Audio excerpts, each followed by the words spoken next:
আমি একটু ধারাবাহিকভাবে শুনতে চাই, মানে একেবারে ছোটবেলা থেকে যেখান থেকে বলার ইচ্ছে আছে আপনার। জন্ম জেলা কোথায়? আমার জন্মস্থান চিটাগং, আমি ওখানে জন্মগ্রহণ করি। আর আমার দেশের বাড়ি হচ্ছে ময়মনসিংহ। জি। আমার বাবা মা ময়মনসিংহে থাকেন, তো ওরা বিয়ের পর ওখানে সেট হয়ে যায়। বিয়ের পর ওখানে ময়মনসিংহ থেকে ওরা চিটাগং সেট হয়ে যায়। আচ্ছা। ওখানে আমার বাপ মা ওখানে থাকে। আমরা হচ্ছে আপনার 5 বোন 4 ভাই। 5 বোন 4 ভাই। আপনার পজিশন? আমি হচ্ছে বোনদের মধ্যে 4 নাম্বার। আমার ছোট একজন আছে, আমার বড় 3 জন। জি। 9 ভাই বোনের মধ্যে আপনি হচ্ছেন 4 নাম্বার। জি জি।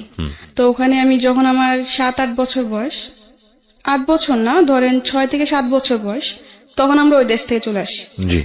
আমাদের ওখানে জমি জমা সব বিক্রি করে আমরা ময়মনসিংহে চলে আসি। আসার পর আসার পর এখানে আমরা ঘর দর তোলা হয়, বাড়ি করার পরে আমি স্কুলে ভর্তি হই। ঠিক আছে। এর মধ্যে বলে রাখি, আমার আব্বু, যেহেতু আমার কোনো বড় ভাই নেই, আমার আব্বু পুরা সংসারের দায়িত্ব তার আচ্ছা, উপর। কি করতেন উনি? পেশায় কি ছিলেন? উনি আপনি রাঙামাটি এখনো করে, সেই কাজটা সে এখনো করে। রাঙামাটি হচ্ছে আপনি পাহাড় থেকে পাহাড়িরা বাঁশ কেটে দিবে, ওই বাঁশটা নিচে নামায় ট্রাকে ভরে এটা মানে বিভিন্ন জায়গায় পাঠানো হয়। আচ্ছা, এই কাজটাই মূলত করেন হ্যাঁ, উনি? আমার বাবা এটা করে। আর এতে তার রোজ ইনকাম হচ্ছে আপনার 1000-1200-1500 টাকা রোজ ইনকাম হয়। ঠিক মতো করতে পারলে, আর যদি না করতে পারে তাহলে খুব কম হয়। আচ্ছা। তো এই দিয়ে আমার ফ্যামিলি সংসার চলে আর কি। তো আমার বাবাও তো এত বড় সংসার, আমরা 9 ভাই বোন, ধরতে 11 জন টোটালি ফ্যামিলিতে। তো যাই হোক, টোটালি ফ্যামিলিতে 11 জন। তো আমার যিনি বড় বোন, ঠিক আছে, সে আব্বুর উপর পুরা চাপটা পড়ার কারণে দেখা যাচ্ছে হয় না, খুব কষ্ট করে সংসার চলে, এমনকি খুব প্রবলেমের মধ্যে যেতে হয়। ঠিক মতো খাওয়া দাওয়া খেতে পারে না বা ওষুধপত্র খেতে পারে না আম্মু।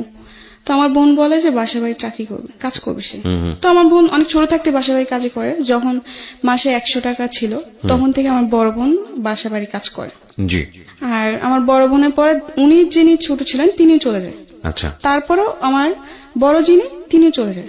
এতে আমার আব্বু মানে সবাই কি কাজের বাড়িতে বাড়িতে গিয়ে যে? হ্যাঁ, না, মানে একটা বাসায় থাকে। আচ্ছা, একটা বাসায় থেকে কাজ করতো? হ্যাঁ, কাজ করতো। আর খাওয়া দাওয়া সব ওদের উপর ছিল। ওকে। মাস শেষে যে স্যালারিটা দিত এটা বাড়িতে পাঠিয়ে দিত। তো এমনি করে আমাদের সংসার চলে। তখন তো আমি অনেক ছোট, আমি পড়াশোনা করছি স্কুলে। তো যখন আমি স্কুলে যেতাম, পড়াশোনার সাথে সাথে আমার ফ্যামিলি অনেক দায়িত্ব ছিল, যেহেতু আমি বোনদের মধ্যে বড় ছিলাম। আমার 3 বোন তো ঢাকায় শহরে থাকতেন, চিটাগাংয়ে থাকতেন তারা। আমাদের অনেক ঋণ ছিল, মানে ধার করে অনেকজন থেকে টাকা নেওয়া হতো। কারণ দেখা যাচ্ছে আমার আম্মু অনেক অসুস্থ ছিল, তো অসুস্থ থাকার পর আমার আম্মুকে হসপিটালে ভর্তি করানো হয়। তো তখন অনেক টাকা লেগে যাওয়ার পর ওগুলো ধার করে নেওয়া হয় লাভের উপরে। যে 5000 আনলে 6 মাস পরে 5000 টাকার মধ্যে 2500 টাকা লাভ দিতে হবে। আচ্ছা। এরকম ভাবে আনা হয়। তো অনেক টাকা এই মানুষ থেকে আনা হয়েছে। তো ওগুলো ভাঙার জন্য আমার বোনরা ডিসাইড করে যে ওরা বাসা বাড়ি কাজ করবে। তো স্কুলে যেতাম, তখন স্কুলে বসে বসে দেখতাম মাদ্রাসার মানুষ যেত, মানে মেয়েরা যেত বোরকা পরে, হাতে টিফিন কানি বাটি নিয়ে। তো আমার খুব ইচ্ছে হতো আমিও যদি যেতাম এভাবে, তো কত ভালো হতো। আমার স্বপ্ন ছিল, আমার ছোট থেকে একটা স্বপ্ন যে আমি পড়াশোনা করবো, কিছু একটা হব, নিজের পায়ে দাঁড়াবো। আমি পড়ার দিকে আরবি বলেন বাংলা বলেন দুই দিক থেকে ভালো ছিল। এগুলো খেয়াল রাখবেন প্রিয় শ্রোতা, একটা শিশু কোমলমতি মন নিয়ে পৃথিবীতে আসে এবং সব ভালো ইন্টেন্স গুলো নিয়ে দুনিয়াতে আসে। আমাদের সমাজ, আমাদের সিস্টেম, আমাদের পারিপার্শ্বিক অবস্থা কখনো কখনো এই চমৎকার মন নিয়ে আসা শিশুদের উপরে এমন বাস্তবতাকে চাপিয়ে দেয় যে তাদের জীবনটা দুর্বিষহ হয়ে যায়। বুঝতেই পারছেন আজকে যেহেতু সিক্রেটসে আছে, তার মানে নিজের ভুলগুলো নিয়ে এখানে এসছে। সো ধৈর্য ধরে এই বিষয়গুলো খেয়াল রাখবেন, যাতে করে ওর যখন মন্দ দিকগুলো এখানে রিভিল হবে, তাতে করে আপনাদের এই ভালো দিকগুলোর কথা মনে করে নিজের রিয়েলাইজেশনটা হয়। আমরা সবসময় যে কথাটা বলি যে একজন মানুষ যিনি এখানে কনফেস করছেন তার দিকে আঙ্গুল তোলা আমাদের উদ্দেশ্য নয়, তাকে শুনে তার জীবনের পরিণতি জেনে নিজে সচেতন হওয়াটাই মূলত আমাদের অনুষ্ঠানের উদ্দেশ্য। তো আমার খুব ইচ্ছে ছিল আমি যদি মাদ্রাসা যেতাম হবে, তাহলে তো আমিও টিফিন কানি করে ভাত নিয়ে যেতাম। আমার খুব শখ এগুলো, আমার ছোট থেকে যেমন কিছু কিছু শখ আমার খুব গেছিল। আমি জালি দিয়ে মাছ মারতে খুব পছন্দ করতাম। আচ্ছা, বিলে যেয়ে। বুঝতে পারছেন যে একেবারে গ্রাম অঞ্চলে বড় হওয়া। জি জি। তো আরো কিছু শখ আছে, যেমন শাড়ি পরা। মেয়েদের খুব কমন শখ। হ্যাঁ, যাই হোক, এরকম কিছু শখ। আর ছোট থেকে আমি ছেলেদের সাথে চলাফেরা করতে বেশি পছন্দ করতাম। আচ্ছা। মেয়েদের সাথে আমার খুব কমই চলাফেরা হতো, ঝগড়া হতো বেশি। ছেলেদের সাথে আমি বেশি ফ্রি থাকতাম। ছোট থেকে আমার এরকম শখ, ঠিক আছে। তো আমি স্কুলে পড়ি, স্কুলে পড়ার পর এক পর্যায়ে আমি আমার আম্মুকে বলি যে আম্মু আমি স্কুলে পড়বো না, আমি মাদ্রাসায় পড়বো। তো আমার আম্মু এটা শুনে অনেক খুশি হয় যে মাদ্রাসায় পড়বে, এটা তো খুব ভালো কথা। আমার মারও খুব ইচ্ছে যে আমার মেয়ে বা ছেলে মাদ্রাসায় পড়বে, একটা ভালো কিছু হবে, এটা আমার মার খুব শখ।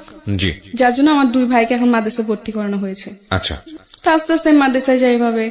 যেরকম আগে স্কুলে যখন যেতাম তখন সকালবেলা আরবি পড়তাম, আরবি পড়ে নাস্তা করে আবার সকালে স্কুলে চলে যেতাম। স্কুল থেকে এসে গোসল টোসল করতাম, মাছ টাছ মেরে গোসল করতাম, গোসল করে খাওয়া দাওয়া করে বাজারে যেতাম। জি, বাজার টাজার করে আনতাম, যেহেতু আমার আব্বু দেশে থাকতো না। আমার আব্বু মাসে 2-3 মাসে একবার আসতেন এরকম ভাবে, আর টাকা পাঠিয়ে দিত। আচ্ছা, আমার বোনরাও টাকা পাঠিয়ে দিত, আর ফোনে কথা হতো।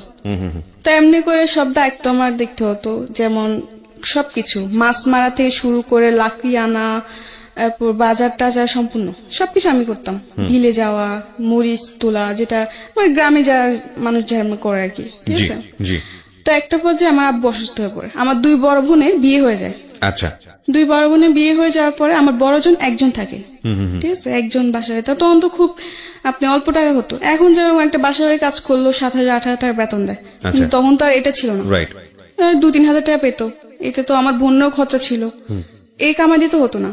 কারণ দিনে আব্বুরও বয়স হইতেছে, আব্বু তো আগের মতো সেই রোজ কামাই করতে পারে না। জি, তো যাই হোক একটা পর্যায়ে দেখলাম আব্বু অসুস্থ হয়ে পড়ে, আমার ফ্যামিলিতে খুবই একটা খারাপ সময়, ঠিক আছে। আমার বোনের টাকা দিয়ে আমাদের ফ্যামিলি চলে না, সংসার চলে না। আমার আম্মু তো হাই প্রেশারের রোগী, তো একটু টেনশন করলেই দেখা যাচ্ছে উনি অসুস্থ হয়ে পড়ে, আচ্ছা, অনেক জরুরত হয়, উনি শরীরটা খারাপ হয়ে যায়। আচ্ছা, তো এরকম আর কি, বেশি টেনশন করতে পারে না কিছু নিয়ে, আর খুবই কষ্ট করে আমার মা। দেখি যে ঠিক মতো ওষুধ না খাওয়ার ফলে আমার মা খুবই অসুস্থ হয়ে পড়ে। ওকে, তো এগুলো দেখতে আমার ভালো লাগতো না, যেহেতু ছোট থেকে আমি খুব মানে আমার মানুষের প্রতি মায়াটা অনেক বেশি। ওকে, তো আমি পড়াশোনা করতাম আর এগুলো দেখতাম, ঠিক মতো মাদ্রাসায় খাবার নিতে পারতাম না, খাবার কষ্ট করতাম, তো আমার ভালো লাগতো না। ঈদ আসতো একটা ভালো জামা পড়তে পারতাম না, কারণ দিতে পারতো না, ক্ষমতা ছিল না, টাকা পয়সা নাই, কেমনে দিবে। যাই হোক, পরে এরকম একটা পর্যায়ে অনেক সমস্যা হয় ফ্যামিলিতে। তো আমি বলি কি আমি পড়াশোনা করবো না, আমি মাদ্রাসা পড়বো না, আমি ঢাকা চলে যাবো, আমি বাসায় বাসায় কাজ করব, এতে তো একটু হলেও সমস্যা কমবে। তো আমার আম্মু বলছে না দরকার নেই, দরকার বলে সারাদিন একবার খাবি, তবু মাদ্রাসায় পড়, আচ্ছা, পড়লে তোরই ভালো। মেয়ে যদি মাদ্রাসা পড়ে বা একটা ছেলে যদি মাদ্রাসা পড়ে আলিম হতে পারে, আর যদি মরে যায় তো আল্লাহর কাছে অন্তত জবাব দিতে, অনেক কিছু বলে আমাকে। বলার পর আমি বলছি না, আমি পড়বো না। ছোট থেকে খুব শখ যে মানে 3 তলা 4 তলা বিল্ডিং দেখবো, দেখি নাই কোনোদিন, ঠিক আছে। আমার খুব শখ ছিল, এই ঢাকায় আসা আমার খুব ইচ্ছে ছিল ছোট থেকে। ওকে, এক পর্যায়ে আপনি রাজি করান। হ্যাঁ, এক পর্যায়ে আমি রাজি করি আম্মুকে। তো আমাদের গ্রামে একটা আন্টি ছিলেন, সে আবার বাসা বাড়িতে মেয়ে দিত নিয়ে, আচ্ছা, কাজের মেয়ে দিত। হ্যাঁ, কাজের মেয়ে দিত। হ্যাঁ। তো আমার আম্মু এক পর্যায়ে ওই আন্টির সাথে কথা বলে, বলার পর আন্টি এরকম এরকম তারিখ বলে যে এরকম এই তারিখে নিয়ে যাব সকালে। আমি তো খুশি, আমি ঢাকা যাব, আমার এতদিনের স্বপ্ন পূর্ণ হবে। যাই হোক ঢাকায় আসলাম, বাসা বাড়িতে গেলাম। ফার্স্টে মন বসতো না, কালি কান্না করতাম, তখন আমি ছোট ছিলাম, তখন আমার বয়স ছিল 10 বা 11-র মধ্যে, এরকম কিছু একটা বয়স, ঠিক আছে। কাজ করতে করতে কান্না করতাম, বা কাজ সেরে কান্না করতাম, রাত্রে ঘুমাইতাম না, কান্নাকাটি করতাম। তো এমনি আস্তে আস্তে কান্নাকাটি করতে করতে একসময় আমার মন বসে যায়, আচ্ছা, ভাল লাগতে থাকে। আচ্ছা, একটা বাসার মধ্যে প্রায় 8-9 মাস ছিলাম। তো 8-9 মাস বেশ ভালোই ছিল, ঠিক আছে। একটা পর্যায়ে দেখি যে বাসায় থাকি ওই বাসার আন্টি খুব চিল্লাপাল্লা করে, বা সাধারণ কিছু নিয়ে বকাঝকা করে, সন্দেহ করে। আর ওই বাসাটা আমাদের কিরকম ছিল যে উনিরা আবার ওরা গ্রামের, ঢাকার মিডিল ক্লাস ফ্যামিলি, বেশি বড় লোক না ওরা, খুব ওদের মার্কেটে একটা দোকান ছিল, ওটা দিয়ে আর কি চলতো। তো ওদের বাসায় আমি কাজ করতাম, তখন আমার বেতন ছিল মাত্র 1500। তো মাস শেষে বেতন বাড়িতে পাঠিয়ে দিতাম, আব্বু নিয়ে যেত, না হলে আম্মু নিয়ে যেত, না হলে তখন তো মনে হয় বিকাশ ছিল কি ছিল না আমার পুরোটা খেয়াল নাই। তো যাই হোক এমনি করে বাড়িতে টাকা পাঠিয়ে দিতাম, আমি রাখতাম না। জি, তো এমনি 8-9 মাস করার পর দেখলাম যে আন্টি অযথা বকাঝকা বা গায়ে হাত তুলতে আসে, জি, এরকম কিছু একটা করে। তো আমি বলছি আমি থাকবো না। আচ্ছা যাই হোক থাকবো না, তো আমার বলে কেন থাকবে না, এসে অনেক কিছু করে ওই বাসাতে আমি চলে আসি। চলে এসে আরেকটা বাসা যাই, ঠিক আছে। ওই বাসাটা বেশ ভালোই ছিল, কারণ সব থেকে ভালো ছিল কি জানেন, আমি বললাম যে ছোট থেকে আমি ছেলেদের সাথে চলতে বেশি পছন্দ করতাম, রাইট, ঠিক আছে। তো ওই বাসায় যে বাসায় গেছি নেক্সট টাইম, ওই বাসার মধ্যে আমার সমান 2টা মেয়ে ছিল, আরেকটা ছেলে ছিল। তারা মানে আন্টির 3 জন সন্তান বাচ্চা ছিল, ঠিক আছে। 2টা মেয়ে 1টা ছেলে, ছেলেটা ছোট, মেয়েগুলো আমার সমান। তো ওদের সাথে খেলাধুলা করতাম কাজ সেরে, আর আমাকে খুব আদর করতো। আর ওখানে একটা ছেলে ছিল, ছেলেটার নাম বলতে চাচ্ছি না, বাট বাড়িওয়ালার ছেলে, কিন্তু কোনোদিন আমাকে ও ওরকম নজর দেখে না, কাজের মেয়ের নজরে দেখে নাই। আচ্ছা, ভাবতো যে আমিও ওদের একটা কিছু ফ্যামিলি মেম্বার। ফ্যামিলির মতো দেখতো। যাই হোক, তো ওদের সাথে খুব ভালো সময় কাটে। আস্তে আস্তে ওখানে বেশ অনেকদিনই ছিলাম, ঠিক আছে। তো একটা পর্যায়ে ওই বাড়ির যে মানে আঙ্কেল, আমি উনিকে আবার আঙ্কেল আন্টি বলতাম, ঠিক আচ্ছা। আছে। আঙ্কেল একটা পর্যায়ে দেখি কি যে কিরকম জানি একটু অদ্ভুত টাইপের ব্যবহার করতে থাকে। আপনার বয়স তখন কত? তখন আমার বয়স এই 10 থেকে 11 10 থেকে 11, ওকে। তো এত কিছু বুঝতাম না তখন। আমি দেখলাম কয়েকদিন যাওয়ার পর, কয়েকদিন কিছু না, সবকিছু একদম ঠিক, আমি অনেক হ্যাপি, হ্যাঁ, সবার সাথে খুবই মিলেমিশে চলছে। হ্যাঁ মিলেমিশে চলছি, খাওয়ার সময় খাইতেছি, আবার টিভি দেখার সময় মানে খুবই মানে আমি মনে করতাম কি যে যে সময়টা আমি আমার গ্রামে পার করতে পারি নাই এত হাসি মজা করে, এটা আমি এখানে করতেছি। যাই হোক, একটা পর্যায়ে দেখি যে আঙ্কেল একটু অন্য টাইপের হয়ে গেছে। এরকম যে মানে রাত্রে দেখি রুমের পাশে এসে দাঁড়ায় থাকা, বা রাত্রে ঘুমানোর পরে আর কি, ঠিক আছে। তো আমার একটা অভ্যেস কি ছিল কি, আমি টিভি দেখতাম। আচ্ছা, অনেক রাত্রি পর্যন্ত টিভি দেখতাম, 2টা-3টা পর্যন্ত আমি টিভি দেখতাম। তো আমি সব কাজকর্ম ছেড়ে আড্ডা মেরে শেষ হওয়া যাও, পরে খাওয়া দাওয়া সেরে ওরা ঘুমায় পড়তো। তো ওরা তো ওদের বেডরুমে যে ঘুমায় পড়তো, তা আমি ড্রয়িং রুমে বসে টিভি দেখতাম। আচ্ছা, রাতে 2টা-3টার মতো টিভি দেখতাম। Okay. তো একটা পর্যায়ে দেখি যে ওই ঘরে আঙ্কেল রাত্রে হঠাৎ করে এসে ডাক দেওয়া, বা আমাকে বলতো যে পানি নিয়ে আসো, এটা সেটা, তো আমি নিয়ে যেতাম। কিন্তু একটা পর্যায়ে দেখি যখন আমাকে বলতো পানি নিয়ে যাও, তখন যখন আমি ওকে পানিটা দিতে যাব, তখন ও আমার গ্লাসটা না আমার হাতটা ধরতো। মানে এরকম ভাবে অনেক কিছু কিছু অড জিনিস আপনি খেয়াল করলেন এবং যেটা আপনার কাছে খুব অস্বস্তিকর মনে হচ্ছে। হ্যাঁ Something beyond entertainment. Welcome. তারপর কি হলো? যাই হোক, আমি দেখতেছি এরকম কিছু একটা, মানে পরে আমি আর কারোর সাথে এটা শেয়ার করি না, কারোর সাথে না। তো এটা আস্তে আস্তে বাড়তে থাকে, দিন দিন বাড়তে থাকে। মানে উনি এক্স্যাক্টলি উনি ছিলেন হচ্ছে বাড়িওয়ালা। আচ্ছা, তো আমি মনে মনে ভাবলাম যদি বলি তো হয়তো সবাই আমাকে দোষারোপ করবে, মিথ্যা বলতিছো, আচ্ছা। এরকম কিছু না। আচ্ছা। কারণ তারও তো 2টা মেয়ে আছে, আচ্ছা, ঠিক আছে। পরে কিছু বলি নাই। পরে আমার বড় বোন ছিলেন আবার, আমি যেখানে থাকতাম ওখান থেকে কিছুটা দূরে আমার বড় বোনের বাসা, ওখানে সে কাজ করতো। আচ্ছা। তো আমি আমার বড় বোনকে বলি আমি থাকবো না এই বাসায়। কিন্তু আমার আরেকদিকে মায়া ছিল ওই ছেলেটার প্রতি, কারণ ওদের সাথে আমি এত ভালো সময় কাটাইছি, ও আমি চলে ওদেরকে খুব মিস করবো, আমি যেতে চাইছি কিন্তু না যে আমি পারতেছি না, আমার এগুলো ভালো লাগছে না। তো আমার বোনকে বলে আমি থাকবো না, আমি চলে যাবো। তো আমার বোন বলল কেন, এতদিন বললে এত ভালো ভালো, এখন তুই চলে যাবে, কারণ কি? আমি বলছি না আমার ভালো লাগে না, আমি থাকবো না, আমি চলে যাবো। এরকম বলার পর আমার বোন অনেক কারাগারি করে। আচ্ছা, এই 2 দিন পর বাসা চেঞ্জ করে, এটা কি ভালো? কিন্তু আমি কেন বাসা চেঞ্জ করি এটা তো ওরা জানে না, আমি তো ওদের সাথে শেয়ার করি না জিনিসটা। এমনি করে আমার বোন বলে থাক, দেখ বাড়িতে অনেক প্রবলেম, কয়েকটা মাস থাক কষ্ট করে। তো এমনি এমনি আমি আর 2টা মাস থাকি। থাকার পর খুবই দেখা যাচ্ছে আমি রাতে ঠিক মতো ঘুমাতাম না, ভয় থাকতো সবসময়, মনে মধ্যে ভয় কাজ করতো। জি, কারণ এই জিনিসগুলোর সাথে তো আমি আগে কোনোদিন মানে ভাবি না যে এরকম কিছু একটা, মানে অনেক কিছু মানে গ্রামের টাইপে ছিলাম, আচ্ছা। এত বুঝ জ্ঞান বা এত ইন ডিটেল ইনডেপথ জানা ছিল না। না জানা ছিল না। 2 মাস থেকে আমি বাসার থেকে চলে আসি, কিন্তু আমার মন খারাপ ছিল ওদের জন্য, যে সবাইকে ছেড়ে চলে আসছে। আমি অনেক আসার পর অনেক কান্নাকাটি করি।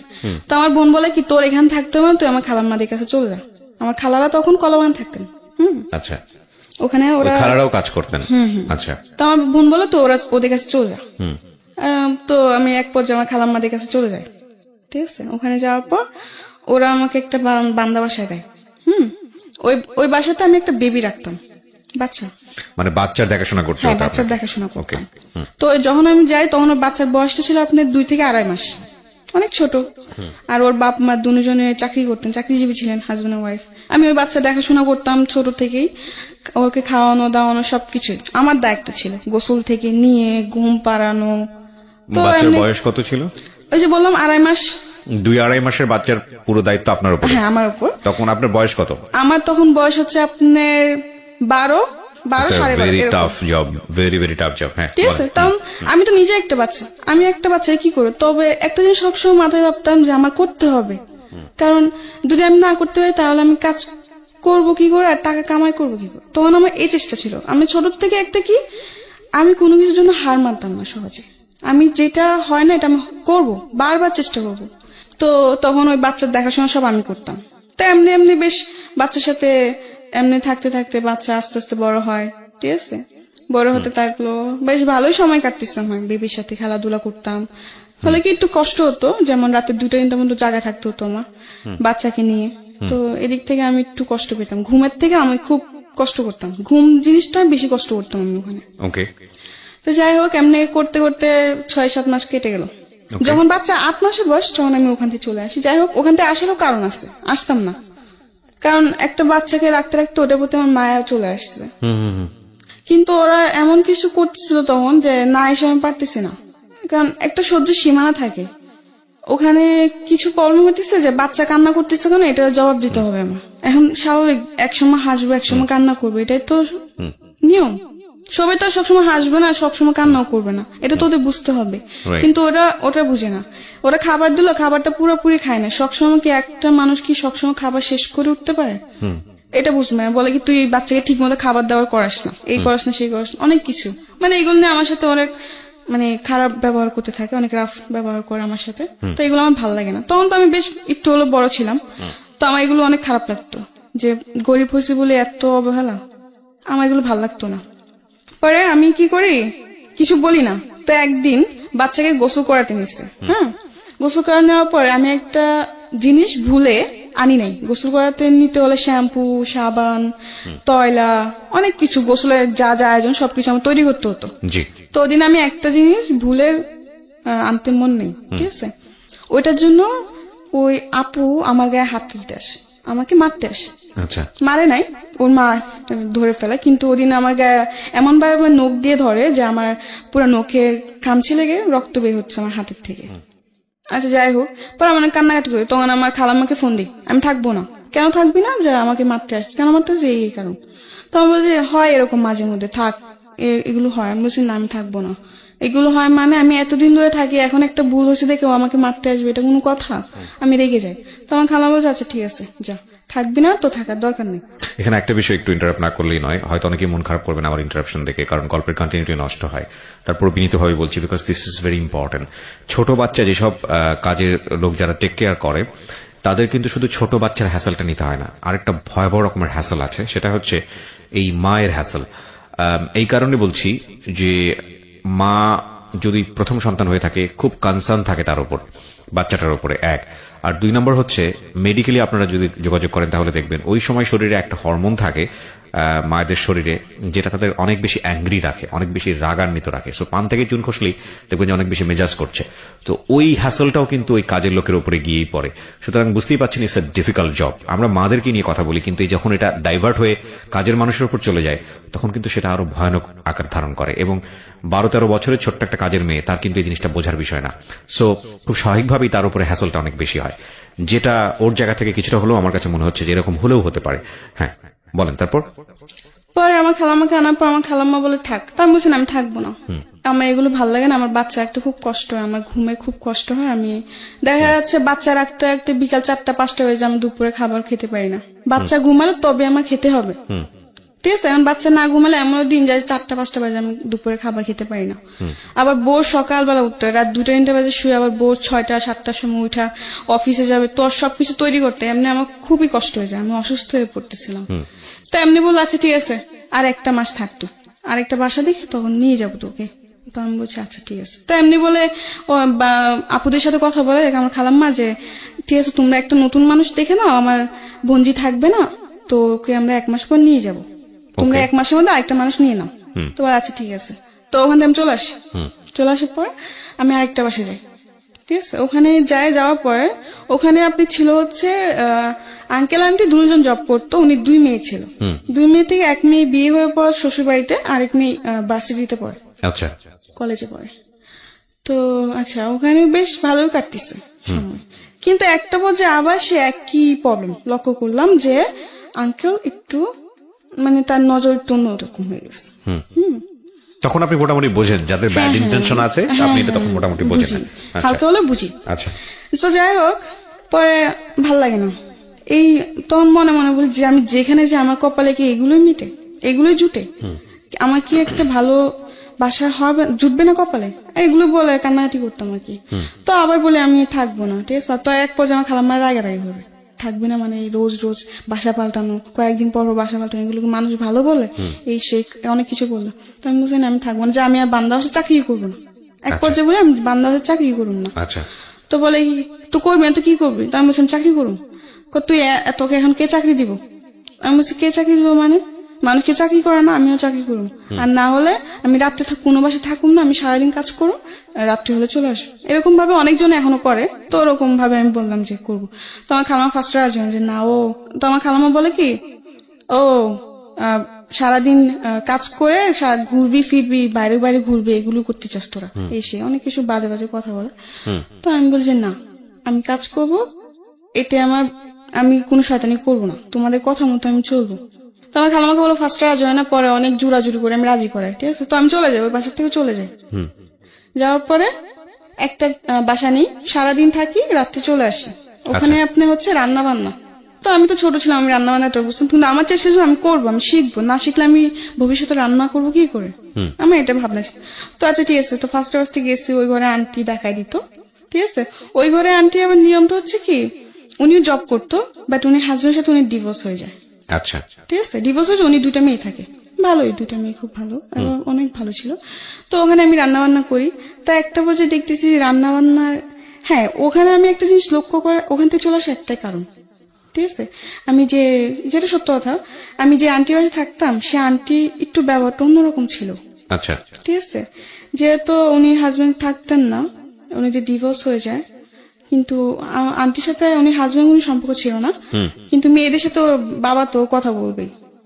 তো যাই হোক, তো একটা বছর দেখি কি যা আন্টির বাসায় প্রতিদিন একটা লোক আসে, কিন্তু যখন আমি প্রশ্ন করলাম কে ওদের মেয়েকে, তখন বলে যে জানি না, আঙ্কেল, ঠিক আছে। কিন্তু আচ্ছা, যখন ওর মেয়েরা বাসায় থাকতো না, তখন ওই আঙ্কেল রাত্রে আসতো, রাত্রে আসে সারা রাত থেকে সকালে যেত। তো এগুলো আমার ভাবাতে লাগলো কি ব্যাপার, উনি আসে কিছু না, আবার আন্টির রুমে থাকে। যাই হোক, এরকম ভাবে ওরা আঙ্কেলটা আসে, ঠিক আছে। আঙ্কেলটা আসলে আস্তে আস্তে অনেক কিছু জিনিস দেখে আমার মনে সন্দেহ হতে লাগলো, তখন তো আমি একটু হলে বুঝতাম। তো একদিন আমি আন্টি ওই আঙ্কেলটা কে? বলে কি ওটা তোর আঙ্কেল। আমি বলছি আঙ্কেল মানে? বলে কি বিয়ে করছে। কিন্তু ওই আঙ্কেলের শুনলাম যে আবার তার আরেকটা সংসারও আছে। আচ্ছা, আমি কিছুটা হলে বুঝতে পারছি যেগুলো হচ্ছে সেগুলো ঠিক না, কারণ আঙ্কেল একটা সংসার আছে, আঙ্কেল হয়তো আরেকটা বিয়ে করছে, মানে আপনার কাছে ভালো লাগছিল না বিষয়টা? ভালো লাগতেছিল না। হ্যাঁ। তো আমি বলি কি আমি এখানে থাকবো না, কারণ আপনার ওইখানেও সমস্যা হয়? হ্যাঁ, ওখানে সমস্যা হয় বলতে কি, ওই আঙ্কেল ছাড়া আরো অনেকজনে আসে। আচ্ছা, তো আপনার কাছে পরিবেশটা ভালো লাগেনি, তো আপনি ওখানে চলে গেছি। যাই হোক, যাওয়ার পর আমি বলি কি যে আমি আর বাসায় কাজই করবো না, আমি চাকরি করবো, আমি গার্মেন্টস করবো, না যে কোনো একটা চাকরি করবো। বলে কি এত ছোট মেয়েকে গার্মেন্টস চাকরি দিবে না, এটা সেটা ওইটা তুই পারবি না। তো আমার খালামের সাথে একটা মেয়ে থাকতো, সে আবার গার্মেন্টসে চাকরি করতো। তো আমি বললাম কি আপু, তুমি না আমার জন্য একটা গার্মেন্টসে চাকরি দেখো, আমি না তোমার সাথে চাকরি করবো। তো ও বলে কি আচ্ছা ঠিক আছে দেখবো না, এমনি করে বলে কি আচ্ছা ঠিক আছে দেখবো না, এমনি 1 মাস কেটে যায়, মানে সিরিয়াসলি নেয় না আর কি? না সিরিয়াসলি নেয় না জিনিসটা। তো কেটে যাওয়ার পরে আমি কোনো চাকরি টাকরি করি না, এমনি 1 মাস কাটলো, 2 মাস কাটলো, 2 মাসে আমার খালাম্মা আমার কাছে 5,000 টাকা ধার পেয়ে যাবে, কারণ তার জন্য খাওয়ার বিল দিতে হতো, খাওয়া থাকা 2,500 মাসে দিতে হতো। তো এমনি 2 মাস আমি পুরা বসা, আমার বাড়িতে টাকা পাঠাতে পারতেছি না, ঠিক আছে। আর দ্বিতীয়ত হচ্ছে আব্বু ঠিক মতো কাজ হচ্ছে না, কাজ বন্ধ, অনেক সময় দেখা যাচ্ছে কাজ বন্ধ থাকে, গাড়ি ঘোড়া অফ থাকে।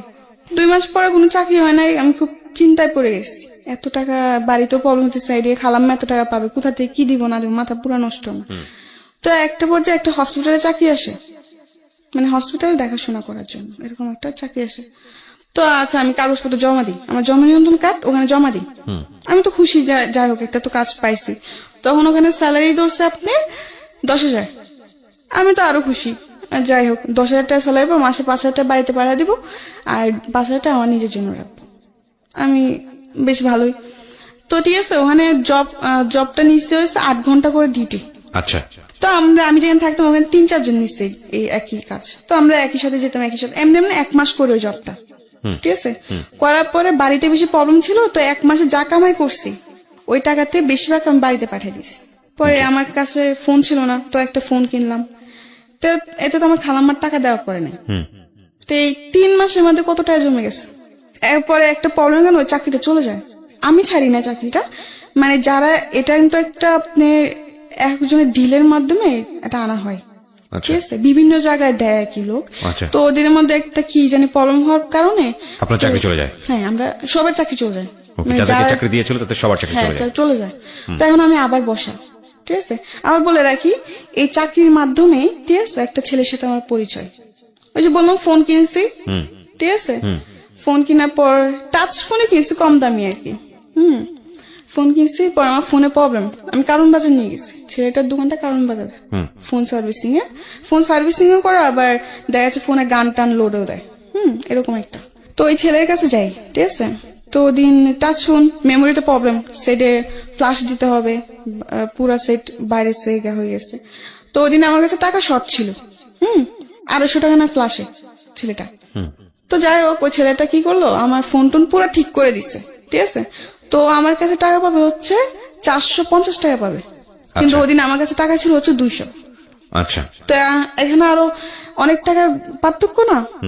তো আমি ওই ছেলেটাকে বললাম কি, আচ্ছা ভাইয়া শুনেন, আমি তো পুরা টাকা আনি নাই, আপনি ছেলেটাকে ফার্স্ট টাইম বলছি, দেখেন ভাইয়া এত কিছু করতে হবে না, জাস্ট আপনি আমার ফোনটা ঠিক করে দেন হালকা ভাবে, যেন আমি কিছু চলতে পারি, পরে আমি ঠিক করবো, আমার কাছে টাকা নাই বেশি। তো ছেলেটা বললো কি, সমস্যা না, আমি আপনাকে ঠিক করে দিই, আপনি পরে যে পরে টাকা দিয়ে দিন, এমনি বলে আর কি। পরে আমি নাম্বারটা দিই, নাম্বারটা দেওয়ার পর আমি বাসায় চলে আসি। আসার পর 2 দিন পর ছেলেটা আমাকে ফোন দেয়। ছেলেটা ফোন দেওয়ার পর আমাকে ভালো মন্দ জিজ্ঞাসা করে, আমি বলছি, কে? বল এরকম না, তো পরিচয় দেয় আর কি। তো আমি বলছি, ও আচ্ছা। তো আমি বললাম, হ্যাঁ আমি ভালো আছি। এমনি এমনি আস্তে আস্তে ও ফোন দেয়, ঠিক আছে। তখন আমি কোন ছেলের সাথে কথাবার্তা বলতাম না, আমি আমার গ্রামে একটা ছেলেকে লাইক করতাম, আচ্ছা আচ্ছা, পছন্দ করতাম আর কি, ওকে। কিন্তু কোনো প্রকাশ করি নাই। তো যাই হোক, ওই ছেলেটা আমাকে ফোন দিতে থাকে এমনি আস্তে আস্তে। তো আমিও কথাবার্তা বলতে আমার খুব ভালো লাগতেছিল তখন। তো আমার কিছু অতীত আছে, এগুলো আমি বলি সকলের সাথে। অতীত বলতে মানে আপনি কিছু মানে ঘটনা ছেড়ে হ্যাঁ, আসছেন? হ্যাঁ, কিছু ঘটনা আমি ছেড়ে আসছি, ওই ঘটনাগুলো আমি বলতে চাই। ওকে, প্রিয় শ্রোতা, আমরা একটু ফ্ল্যাশব্যাকে যাচ্ছি। আমরা একটা জায়গায় আছি, সেটা হচ্ছে এই ছেলেটার সঙ্গে মূলত এর পরিচয় ফোনের মাধ্যমে। যে ছেলেটার নামও বলেনি, প্রয়োজন হলে আমরা পরে জিজ্ঞেস করব। এই ঘটনার আগে কিছু ঘটনা আছে ওর জীবন ইম্পর্টেন্ট, যেটা আপনাদের জানা প্রয়োজন। সেই ঘটনায় আমরা আপনাদেরকে নিয়ে যেতে চাই। Something beyond entertainment. Welcome. তারপর কি হল? আচ্ছা, তো এমনি তো আমি ঢাকা শহরে বাসা বাড়ি কাজ করতাম, ঠিক আছে। তো একটা পর্যায়ে আমি এর মধ্যে কিছুটা সময় আমি দেশে ছিলাম, 5-6 মাসের মধ্যে, মানে 5-6 মাসের মধ্যে আমার দেশের যে থাকা ঘটনাগুলো সেগুলো বলবো। মানে এতটা আমার ফ্যামিলি থেকে আমি কেন দূরে চলে আসে, এই ঘটনাগুলো আমি বলতে চাইতেছি, ঠিক আছে। মানে যাই হোক, পরে এরকম হওয়ার পর আমি দেশে চলে যাই, ঠিক আছে। তো দেশে চলে যাওয়ার মানে পরে মানুষের বাসায় কাজ করতে করতে একসময় আপনি দেশে চলে যান? হ্যাঁ, দেশে চলে যাই। যে এসব টর্চার আমার ভালো লাগে না, ঠিক আছে, ভালো লাগে না দেখে আমি দেশে চলে যাই। দেশে চলে যাওয়ার পরে আমার খালারা রাগারাগি করে, তুই দেশে চলে যা। খালা রাগারাগি করে দেখে আমি দেশে চলে আসছি, ঠিক আছে। দেশে চলে আসি, আসার পরে আম্মু বলে, কি ব্যাপার তুই চলে আসলি এসে? আমি বলছি, মা এমনি চলে আসছি, ভালো লাগে না, আমি আর ঢাকা শহর যাবো না, কাজ করবো, আমি আবার আরবি পড়বো, কোরআন শরীফ নেবো, আমি কোরআন শরীফ পড়বো। আমি আম্মুকে বলে এরকম, আম্মু বলে আচ্ছা ঠিক আছে, কয়েকদিন বাড়িতে থাক, পরে আবার চলে যা। আচ্ছা। আর আমি বলে আচ্ছা। তো আমি এক পর্যায়ে বলে আচ্ছা, পরে বলি যে না যাবো না। তো আমার আম্মু বলে কি যাবি না মানে? আর আমি ছোট থেকে শান্ত ছিলাম, কিন্তু যখন আমার 12-13 বছর বয়স, তখন থেকে আমি অনেক দুষ্ট হয়ে গেছি। আচ্ছা। দুষ্ট বলতে কি, গ্রামে যাওয়ার পরে এদিকে দৌড় মারতাম, ওদিকে দৌড় মারতাম, একটু হলো তো আমি বড় হয়েছি। দুরন্ত ছিলেন আর কি? হ্যাঁ, দুরন্ত ছিলাম। মানুষ এটা বলতো ওটা বলতো, গ্রামে তো দেখা যাচ্ছে 12 বছরের মেয়ে অনেক বড় হয়ে যায় তাদের জন্য। তো যাই হোক, পরে আমার আম্মু বলে কি এমনি তো আর রাখা যাবে না। আমি দুষ্টুমি করে দেখে মানুষ বিচার দেয়, আমার আম্মুর কাছে বিচার দেয়। তো আম্মু বলে কি এমনি তো আর রাখা যাবে না। আবার আমি বলে কি, আমার দুলাভাই তো ছোট থেকে আমাকে খুব আদর করে বড় করছে। হ্যাঁ, আমি খুব আদরের শালী। যখন আমি ঢাকা চলে যাই, আমার দুলাভাই খুব রাগ করে, কেন ঢাকা পাঠাই দিচ্ছেন। আচ্ছা। না, আমাকে তো পাঠাই, আমি তো নিজে গেছি ঢাকায়। তো যাই হোক, তো আমার দুলাভাই আমাকে নিয়ে, আমার প্রতি আমার দুলাভাই খুবই গেছিল, দুর্বল ছিল। দুর্বল বলতে কি, যে বোন হিসাবে অনেক আদর করতো, আমার বোন হিসেবে আমার প্রতি অনেক দুর্বল ছিল আমার দুলাভাই। আচ্ছা। আমিও তার প্রতি ছিলাম। তো যাই হোক, পরে এরকম চলতে থাকে, ঠিক আছে। তো একটা পর্যায়ে আমার ফ্যামিলি, তখন আমি গ্রামে, ঠিক আছে, আমার বোন জামাইরা, আমি বাড়িতে যাওয়ার পর আমার বোন জামাই, আমার ভাগ্নেরা সবাই আমাদের বাড়ি চলে আসে, সবাই একসাথে থাকি। তো একটা পর্যায়ে কি হয়, একদিন আমার দুলাভাই কাজ করতেছেন, তো আমি কি করলাম, শয়তানি করে পিছের থেকে উনিকে জাবড়াই ধরলাম, কোমরে ধরে হাসতেছি, শয়তানি করতেছি। এটা আমার মামি দেখতে পারে। আচ্ছা। মামি দেখতে পাই, মামি দেখার পর আমার আম্মুকে যে এটা বলে, আমার আম্মুকে আর আমার বোনকে এই জিনিসটা বলে। আচ্ছা। বলার পর ওই জিনিসটা ওরা একটু স্বাভাবিক ভাবে নেয় না, জিনিসটা অন্য নজর ভাবে, বা আমি অন্যভাবে বলে অন্যভাবে নেয়, এটা স্বাভাবিক, বুঝছেন? তো বলার পরে এগুলো নিয়ে আস্তে আস্তে দেখি আমার বোন জামাই আর আমার বোন ঝগড়া করতে শুরু করে। মানে সবাই এটা ডাউট যে আমার বোন জামাইয়ের সাথে আমার কোনো সম্পর্ক সম্পর্ক আছে, আছে। ওকে। কোনো খারাপ সম্পর্ক আছে বা এরকম কিছু, কিন্তু আসলে তো তা না। যাই হোক, এরকম করতে করতে এক পর্যায়ে আমার বোন আর বোন জামাইয়ের মধ্যে খুবই প্রবলেম ক্রিয়েট হয়। ঠিক আছে, খুবই ঝগড়াঝাটি, কি একটা জানি অবস্থা বলার বাইরে। তো আমার বাপ মা এগুলো দেখে বলে কি আমাকে বিয়ে দিয়ে দিবে। আচ্ছা, বিয়ের গেট এই 12-13 বছর বয়সী। হ্যাঁ, 12-13 বছর বয়সে আমাকে তারা বিয়ে দিয়ে দিবে। তো আমার বোন জামাই বলে যে না, এই বয়সে ওকে কেন বিয়ে দিবেন, ওর বড়জন বাকি, মানুষ তো খারাপ বলবে যে ছোটটা বিয়ে হয়েছে বড়টা বিয়ে হয় না, তার মানে ছোটটা নিশ্চয় কোনো প্রবলেম আছে। তো আমার বোন জামাই ফার্স্টে রাজি হয় না। আমার মা বলে কি যে না, বিয়ে দিব, কারণ ওদের সন্দেহ যে আমাকে যদি বিয়ে না দেয় তাহলে হয়তো আমি আমার বোন জামাইয়ের সাথে ভেগে যাবো, আচ্ছা। আমার বোন জামাইয়ের সাথে আমরা বিয়ে করে ফেলবো, এরকম একটা কিছু, এটা আমার বোনের জীবনটা নষ্ট হয়ে যাবে। তো যাই হোক, তো অনেক চাপের মধ্যে, ঠিক আছে, আমার এই বিয়ে করতে হয়। আমার পরে একটা বিয়ের কথা আসে। ওই ঝগড়াঝাটির মধ্যে একটা বিয়ের প্রস্তাব আসে আমার জন্য। আচ্ছা। আমার মামা দেখে বলে রাখে, তো আমার মামা বিয়ের প্রস্তাবটা নিয়ে আসে, ঠিক আছে। কিন্তু যার সাথে আমার বিয়ের প্রস্তাবটা আনা হয় সে আমার থেকে অনেক বড়, আমার থেকে অনেক বয়স বেশি, তার হয়তো আমার 2 জন্মে বড় হবে, ওকে। অনেক বয়স। তো যাই হোক, সবাই দেখে শুনে কথাবার্তা বলে তারা রাজি। তো আমাকে দেখে ওদের পছন্দ হয়, তো ওরাও রাজি, আমার ফ্যামিলিরাও রাজি, বাট আমি রাজি ছিলাম না। কিন্তু আমি তখন না বলেও পারতেছি না, যদি আমি এখন এই বিয়ে না করি হয়তো আমার বোনের জীবনটা নষ্ট হয়ে যাবে, 2টা বাচ্চা আছে, ওদের জীবনটা নষ্ট হয়ে যাবে। তখন আমার মাথায় খালি কি করবো না করবো বুঝে কুল পাই নাই, ঠিক আছে। তো আমার বোন জামাই বলে কি এই বিয়ে হবে না, আমার মা বলে কি এই বিয়ে হবে। দুজনের মধ্যে এগুলো নিয়ে অনেক ঝগড়াঝাটি, দ্বন্দ্ব তৈরি হয়। হ্যাঁ, দ্বন্দ্ব তৈরি হয় যে এই বিয়ে হবে, এই তো অনেক ঝগড়াঝাটি হয়, ঠিক আছে। তো আমাকে আমার মামার তো বোন একটা বলে কি, দেখ তোর জামাই বুড়া, এই সেই অনেক কিছু বলে। তো আমার আম্মু এসে বলে কি একদম চুপ, আমার মামার তো বোনটাকে বলে যে একদম চুপ থাকো, কি ছেলেরা কি বুড়া হয়, ছেলেরা কি কোনোদিন বুড়া হয়, এগুলো বলে, গ্রামে এখনো বলে এগুলো, এই ছেলেরা বয়স হলে কি বুড়া হয়ে যায়, এটা ওইটা সেটা অনেক কিছু বলে, ঠিক আছে। তো ওদিন আমার কিছু, তো আচ্ছা যাই হোক, ওদিন কথাবার্তা ফাইনাল, এই বিয়ে পুরো ঠিক আছে। আমার তো একবার জানার চেষ্টা করেন যে আমি এই বিয়েতে রাজি কিনা, আর তখন রাজি না হওয়ার পর ছাড়াও তো কোনো উপায় ছিল না আমার। আচ্ছা। যাই হোক, পরে আমি এই বিয়ের জন্য আমার, হ্যাঁ, কথাবার্তা শেষ, বিয়ের ডেট সব ফিক্স, 1 সপ্তাহের মধ্যেই বিয়ে। এর মধ্যে ওরা চলে যাওয়ার পর পরের দিন আমার বোন জামাই বলে কি এই বিয়ে হবে না, আর যদি জামাই আসে তো জামাইকে রাস্তা থেকে পা ভেঙে আবার বাড়িতে ফিরাই দিব। আপনার বোন জামাই? হ্যাঁ, আমার বোন জামাই বলে। আচ্ছা। এতে মানুষ আরো সন্দেহ করে যে কি ব্যাপার, সেটাই তো, হ্যাঁ, যে ওকে বিয়ে হতে দিবে, তার মানে নিশ্চয়ই কিছু আছে। তো আমি আমার বোন জামাকে বলি থাক দুলা ভাই, আপনি কিছু করতে হবে না, আমি এই বিয়েতে খুশি। আমার বোন জামাকে ডেকে নিয়ে বলে, মটটট খেয়ে এসে ডেকে নিয়ে আমাকে বলে কি তুই কি এই বিয়েতে রাজি, তুই এই বিয়েতে খুশি? আমি বলছি হ্যাঁ, আমি অনেক খুশি, আপনি এসব নিয়ে আর গ্যাঞ্জাম করেন না, থাক, আমি চাই না কোনো গ্যাঞ্জাম হোক। তো এগুলো বলার পর অনেক কিছু বলে, আমার বাপ মা বলে তুই ভাইবা চিন্তা বল, তুই তো খুশি? আমি বলছি হ্যাঁ আমি খুশি, কারণ তখন এছাড়া আমার উপায় ছিল না, ঠিক আছে, এছাড়া আমার কোনো উপায় ছিল না। ওকে। আমার বোনের সংসার বাঁচানোর জন্য এখন যদি আমার এমন 10টা বিয়ে করতে আমার তখন করতে হবে, কিছু উপায় ছিল না, কারণ আমি তখন ছোট থেকে বললাম যে আমার বোনের সংসার ভেঙে যাচ্ছে। হ্যাঁ, ওকে, এই বিয়ে না করলে আমার বোনের সংসার ভেঙে যাবে, আবার এটা করলেও ভেঙে যাবে, কিন্তু আমার বাবা মা এক কথা এই বিয়ে হবে, আর আমার বোন জামাই এক কথা হবে না, মানে দুজনের মধ্যে এগুলো নিয়ে অনেক। ঠিক আছে, তারপর কি হলো? যাই হোক, পরে এই বিয়ে হয়, ঠিক আছে, কিন্তু আমার বিয়েতে কাবিন না হওয়ার কারণ হচ্ছে যে আমার বয়স হয়নি, কাবিন দেওয়ার মতো বয়স হয়নি, 18 বছর না হলে কাবিন হবে না। তো এমনি 2 দিন থাকার পরে এখন মানুষ বলে কি যে, আমার বাপ মা বলতেছে যদি এখন জামাই ফিরাই দেওয়া হয় তো মানুষ তো খারাপ বলবে, জিনিসটা মানুষ তো খারাপ বলবে যে বিয়ে ভেঙে যে তোমার মেয়ে একটা বদনাম, ওই দিক থেকেও বদনাম হয়ে যাবে।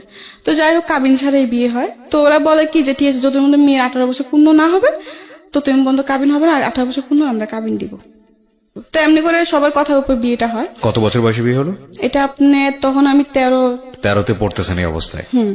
মানে 13 শেষের দিকে, মানে 14 এরকম কিছু একটা। ওকে, বুঝতে পারছেন ওর বয়স 17 পার হয়েছে, 18 পড়েনি এখন পর্যন্ত। ওর জীবনের অনেক ঘটনা এখনো বাকি, আমরা শুনবো, এবং এই বয়সে ওর বিয়ে হয়েছে। তো আমার বিয়ে হয়ে যায়, বিয়ে হয়ে যাওয়ার পর আমি শ্বশুর বাড়িতে যাই, ঠিক আছে। আবার বলে রাখি আমার আমার হাজবেন্ডের তো 6 ভাই 1 বোন। বোন মারা যায়, ওরা 6 ভাই থাকে, ঠিক আছে। তো 6 ভাইয়ের মধ্যে ও 2 নাম্বার ছিল, সবার বড় আমি ছিলাম। হ্যাঁ, বয়সে তো ছোট হতে পারি, হমদে তো সবার বড় ছিলাম।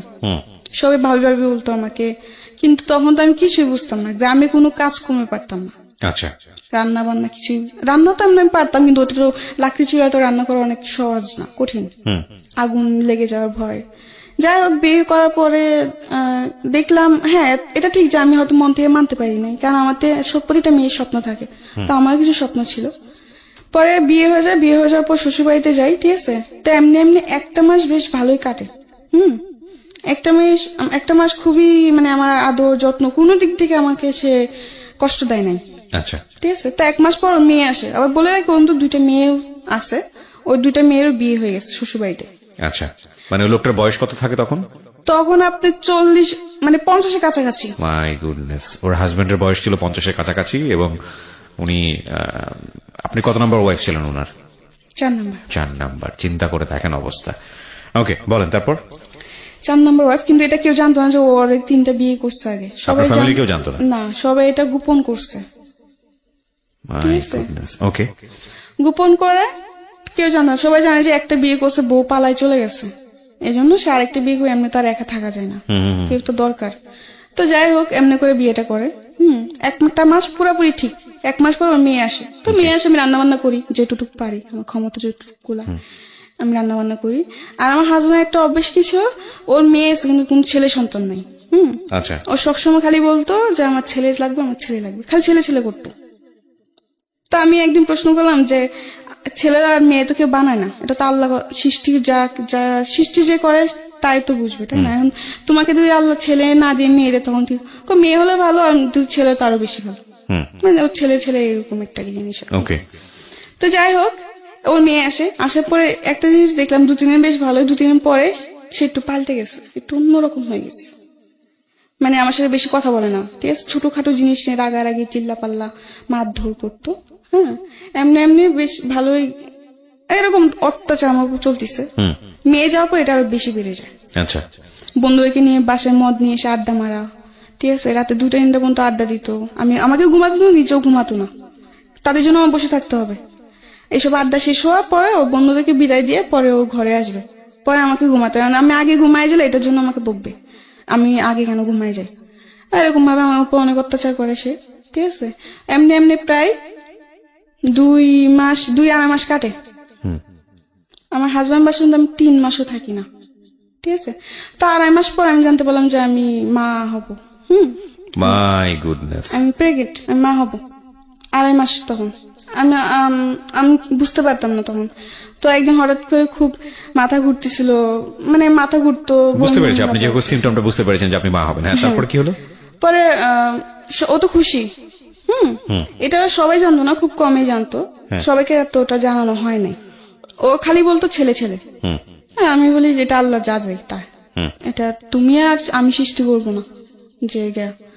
আর তবু আমি মেনে নিছিলাম, ঠিক আছে। যাই হোক, 2.5 মাসে প্রেগনেন্ট। তো একদিন ও বাজারে যায়, ঠিক আছে। তো ওদিন আমাকে বলে কি, মুরগি এনে দিচ্ছে আমাকে, মুরগি এনে লুটি বানাতে বসে আর মুরগি রান্না করতে বসে। তো আমি রান্না বান্না করি, রান্না বান্না করার পরে আমার যে উকিল মা, যে আমার দায়িত্ব নেই, উকিল মা যাকে বলা হয়, সে তার বাসায় যাই আমি সন্ধ্যাবেলা। রান্না বান্না সেটা আমি ভয় পেতাম, একলা করে থাকতে ভয় পেতাম, খুব ভয় পেতাম। অন্ধকার আমার পছন্দ ছিল না, অন্ধকার আমি খুব ভয় পেতাম তখন। তো যাই হোক, পরে ওদিন আমি রান্না বান্না জলদি জলদি সেরে সন্ধ্যার আগে আমি আমার উকিল মার বাসায় চলে যাই, একা বাসায় থাকতে পারতাম না। যাওয়ার পরে ওদিন ও যাদের সাথে কাজ করতো একটা লোক আসে। আসার পর অনেক কিছু বলার পর এগুলো ও শুনে, ঠিক আছে। শোনার পরেও ও আসে, আসার পর আমাকে বলে তুমি এখানে বসে বাসাতে বের না হতে। উকিল মা বলে না, আমার হাজবেন্ড বলে, বাজার থেকে এসে আমাকে বলে তোমার এখানে বসে কোথাও না যেতে, কারোর সাথে কথা বলতে দিত না, আবার কারোর সাথে দেখা করতে আমাকে দিত না। সে মানে বলতো খালি ঘরে থাকবা চুপচাপ, কারোর সাথে বেশি কথা বলবো না। তার কারণ তার থেকে মনে হতো কি যে আমাকে হয়তো কেউ যুক্তি দিবে, কুবুদ্ধি দিবে, এই সেই হয় না, বাচ্চা নষ্ট করার জন্য কুবুদ্ধি দিবে, এগুলো ভাবতো সে। ওকে, তো ঠিক আছে, এমনি কাটতে থাকলো। এর মধ্যে সে অত্যাচার করে আমাকে, যেমন সবকিছু নিয়ে, খাবার নিয়ে, গোসল নিয়ে, রাত্রে ঘুমানো নিয়েও ডিস্টার্ব করে। মানে ডিস্টার্ব বলতে কি, অত্যাচার করে, ছোটখাটো বিষয় নিয়ে জ্বালাতন। জি। মানে সবসময় একটা পুরুষ বাইরের দিকে মনোযোগ থাকতে হবে, সে ঘরের দিকে নয়। ঘরের দিকে কি মানে এই কাজটা কেন করো নাই, তুমি এটা কেন করতে পারো না, আমি বলছি আমার শরীরটা ভালো লাগে না, আমি করি না, আমি পরে করবো, এটা কেন বলছি, এটা নিয়েও সে গায়ে হাত তুলতো, এরকম আর কি। যাই হোক, তো একদিন বাজার থেকে আসার পরে যেটা বললাম আর কি, যে একজন যে সে যেখানে কাজ করে ওখান থেকে একটা ভাই এসে আমাকে অনেক ধরনের কথাবার্তা বলে যে আপনি এগুলো কেন সহ্য করেন বা এই সেই, এগুলো শোনার পরে তা আমার উকিল মার বাসায় ছিলাম, ওখান থেকে আমাকে হাতটা টেনে বাসায় আনে, আমাকে বলে ঘরে চলো। আচ্ছা আচ্ছা তো আমি বলছি আচ্ছা ঠিক আছে চলো। এটা ঘরে আনার পরে বল খাবার দাও, বিছানার উপর বসেছিল, আমি খাবার দিয়েছি। ঠিক আছে, খাবার দেওয়ার পর 2 বার মুখে দিয়ে আমাকে বলতেছে ও কি বলে তোমাকে, কি বলতেছিল ওরা। আমি বলছি কি বলতে, তুমি কি জানো না, তুমি তো সব শুনছো, আমি তো জানি তুমি অনেক আগে আসছো, আমি টের পাইছি ও যে বাজার থেকে আসছে, আমি বুঝতে পারছি, আচ্ছা কিন্তু এটাও অভিনয় করছে আমি বুঝতে পারিনি। তাই আমি তো বলছি তুমি তো জানো, তুমি তো শুনছো কি আমাকে কি বলছে বা কি বলে নাই। হ্যাঁ আমি শুনছি, কিন্তু আমি আবার তোর মুখ থেকে শুনো, তুই তাকে করতেছ, রেগে যাইতেছে। আর আমি মাঝে মাঝে মনে হয় যে ও একটু পাগল টাইপের, মানে এই ভালো আবার এই হঠাৎ করে খারাপ, মানে ওর কোনো মানসিক প্রবলেম আছে। Something beyond entertainment. Welcome. যেখানটা আমরা ছিলাম, যে হাজবেন্ড মূলত আপনাকে অনেক অত্যাচার করতো। হ্যাঁ, তারপর? হ্যাঁ, অত্যাচার করতো, মারধর করতো ছোট ছোট বিষয় নিয়ে। তৃতীয়ত হচ্ছে নেশা টেশা করতো, খুব মানে বাজে আচরণ করতো। যাই হোক, পর আমাকে বলে কি তোর মুখ থেকে আমি আবার শুনি, তো আমি বলছি এক কথা বারবার বলতে আমার ভালো লাগে না, তুমি শুনছো আবার শুনে আবার কেন জিজ্ঞাসা করতেছো। হ্যাঁ, এটা বলার পর ও বাতে মানে খাবারের প্লেটটা ছুঁড়ে ফেলে দেয়, ছুঁড়ে ফেলে দিয়ে উঠে এসে আমার চুলে ধরে আমার গালটা চেপে ধরে বলে বলবি না তুই, আমি বলছি না আমি বলবো না, তুমি একবার শুনছো এখন আবার বলতিছো, আবার বলার জন্য, তুমি জানো না তুমি কি করো, তুমি যা করো তাই তো বলতেছিল। বলছে তাই নাকি, তো মানুষের যুক্তি নাস তুই, আমি বলছি মানুষের যুক্তি কেন নিবো, মানুষ যেটা সত্যি সেটাই তো বলে। এগুলো বলার পর আমাকে অনেক মারধর করে। ঠিক আছে, মারধর করে, আর মারধর করার পর আমি কান্না করতেছি, পরে চিৎকার চেঁচামেচি হয়েছে না, বকাঝকা, অনেক মারধর করে।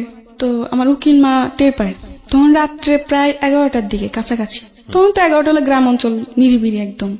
যাই হোক, অনেক মারধর করার পরে অনেকজন ধরতে আসলে তাকে মারতে চায়, তার কথা যে এখন যদি কেউ ধরতে আসো তো সবাই মার খাবা। আমার হাজবেন্ড বলে ওকে মেরে ফেলবো না কেটে ফেলবো, এটা আমার ব্যক্তিগত ব্যাপার, ও আমার বউ, ওকে আমার যাই ইচ্ছে আমি তাই করবো। হ্যাঁ, আর যাই হোক, তো আমার উকিল মা এসে বলে যে এই অবস্থায় মারিস না, মারার দরকার নেই, ও যা করছে, আচ্ছা ছোট ভুল হয়ে গেছে, বুঝতে পারি নাই। ও বলে কি না, ও মানুষের যুক্তি নেই। আর আমার উপর সন্দেহ করতো, ও ভাবতো যে অন্য কোনো ছেলের সাথে হয়তো আমার সম্পর্ক আছে, আচ্ছা এটা সন্দেহ করতো। আর ফোন দিলে ফোন চেক করতো যে আমি কোনো ছেলের সাথে কথা বলি নাকি, যদি অন্য একটা নাম্বার দেখছে তাহলে বলছে কে, তা আমি কি জানি কে কোথা থেকে, আমি তো এরকম কিছু মানে জানি না। ঠিক আছে, যাই হোক, পরে একটা পর্যায়ে যখন আমার উকিল মা এই কথাটা বলে যে এরকম ভাবে মারিস না, হয়তো ওর ক্ষতি হবে, তো এক পর্যায়ে উঠে বলে কি যে এই বাচ্চা আমার না, মানে আচ্ছা ওটা অস্বীকার করতিস। তো আমার রাগ উঠে গেছে, কি বললো এটা, পরে আমি বলছি আমি তুই টাঙ্গা করছি, আমি বলছি এটা তোর কি বাচ্চা না, বলছে না এটা আমার বাচ্চা না। তো আমি বলছি বেশ ভালো কথা, তোরও বাচ্চা না তো ঠিক আছে, এটা বাইচে থাকার কোনো অধিকার নাই। আমি এই কথা বলে মানে কান্না করতেছি। ঠিক আছে, তখন এই কথা ও শুনে পরে আমাকে মানে লাথি দিয়ে ফেলে দেয়। আচ্ছা, যার কারণে আমি মাথায় খুব আঘাত পাই, এমনকি শরীরে খুব আঘাত পাই। আর মাটিতে ও আমাকে এমন ভাবে মারতেছিল, মানে কি বলবো, জাস্ট পা দিয়ে লাথি দিতেছিল। ওহো, এই প্রেগন্যান্ট থাকা অবস্থাতে? হ্যাঁ, এটা কোমরে, পেটে বা পিঠে, বুকে, মুখে, মানে যেখানে সে পারতেছে। আমি তো মাটিতে পড়ে গেছি। ঠিক আছে, যাই হোক, অনেক মারধর করে। পরে একটা পর্যায়ে ও একটা লাইট থাকে, মানে গ্রামে তো অনেক লাইট দিয়ে চলাফেরা করা হয় যেহেতু কারেন্ট নাই, তো একটা লাইটার ছিল ওর, স্টিলের, সিলভারের। ঠিক আছে, ওইটা দিয়ে আমার একটা মাথায় বাড়ি মারে। পরে আমি আর বলতে পারি আমি পড়ে যাই। ঠিক আছে, পরে কি হয় না হয় তা আমি জানি না। ঠিক আছে, যখন আবার আমি চোখ খুলি তখন দেখতে পারি যে আমার মাথায় পানি ডালতেছে। ঠিক আছে, আমার হাত পা মুছে দিতেছে, কান্নাকাটি করতেছে।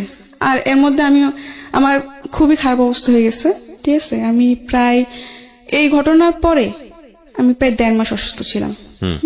আর এই ঘটনার পরে আমার বেবিটা নষ্ট হয়ে যায়। আচ্ছা, যাই হোক, নষ্ট হয়ে যাওয়ার পরে আমি তো অনেক অসুস্থ ছিলাম। এইসব খবর আমার মার কানে যায়, বাবার কানে যায়, তো আমার ফ্যামিলির থেকে আমাকে নিতে আসে। তো ওদিন আমাকে নিয়ে যায়। ঠিক আছে, নিয়ে যাওয়ার পর আমি প্রায় 1.5 মাস অসুস্থ ছিলাম, অনেক অসুস্থ হয়ে পড়ছি। ঠিক আছে। অসুস্থ হওয়ার পর 1.5 মাস পর আমি মোটামুটি একটু সুস্থ। তখন সে মেম্বার চেয়ারম্যান নিয়ে আসে, আচ্ছা। তার কথা যে তার বাচ্চা নষ্ট করে ফেলছে আমি। ওহো, কিন্তু এটা আমি নষ্ট করি নাই, ওর এটা বাচ্চা বেসিক্যালি ওর আচরণের কারণেই হয়েছে। ওর আচরণের কারণে হয়েছে, কিন্তু ও পুরা দোষ আমাদের উপর ফেলতেছে যে আমরা নষ্ট করে ফেলছি, কিন্তু আসলে তো তা না। যাই হোক, এগুলো অনেক গ্যাঞ্জাম হয়েছে, ও মেম্বার চেয়ারম্যান আনলো, এটা আনলো সেটা আনলো, অনেক কিছু আমাকে নিয়ে যাবে, ঠিক আছে। ওই ঘটনা পরে আমি আবার যাই ওর বাসায়, আবার যাই, সে একই আচরণ, সবাই কাছে বলছি ঠিক আছে আমি যা করছি ভুল করছি, আমি আর এরকম করবো না। তো ওর উপর আমি আরেকবার বিশ্বাস করি, করে আবার যাই, যাওয়ার পর ও সে একই চল আচল করে, ঠিক আছে যাক। পরে আবার চলে আসি, পরে আমি বলি যে আমি ওর কাছে আর যাবই না। তো আমার বাপ মাও বলে যে ঠিক আছে, একবার আমাদের কথা শুনে গেছোস, যখন ও ভালোই হয় নাই তো আর যাওয়ার দরকার নাই, তোর যেটা ভালো লাগে তুই সেটাই কর। তো আমি বলছি ঠিক আছে, আমি ওর সংসারে যাবো না, আমি ঢাকায় চলে যাবো। আচ্ছা, মানে ওই ঘটনার পর আমি আমার হাজবেন্ডের বাসায় যাইনি, আমি ঢাকায় চলে আসি। এরপরে ওর কি হয়েছে না হয়েছে, ও এখনো বেঁচে আসছে কিনা তা আমি জানি না। ঢাকায় চলে আসি, ঢাকা চলে আসার পরে একটা বাসায় কাজ নিই আবার। তো বাসায় কাজ ছেড়ে আবার ওই যে বললাম হসপিটালে যে চাকরিটা, আচ্ছা, হসপিটালে একটা চাকরি নেই। আচ্ছা। ওই যে সেটা তো ব্যাকে আপনি বলেছিলেন হসপিটালে চাকরি না, এবং ওখানে চাকরি করতে করতে আপনার একটা ছেলের সঙ্গে পরিচয় হয় মূলত মোবাইল এটা চালাতে আমার- গিয়ে, ফ্ল্যাশব্যাকে গিয়ে আপনি যেটা বলেছিলেন। হ্যাঁ, হ্যাঁ, এটা তো ওই মানে আমার- ছেলেটার নাম কি ছিল? ছেলেটার নাম রিয়াদ ছিল। আচ্ছা, রিয়াদের সঙ্গে পরিচয়। হ্যাঁ, তারপর? তো ওই যে বিয়ের পরে চলে আসলাম ঢাকায় এসে চাকরি করে, চাকরি শেষে ফোন কিনলাম, ফোনের মাধ্যমে ওই ছেলের সাথে আমার পরিচয়, রিয়াদের সঙ্গে পরিচয়।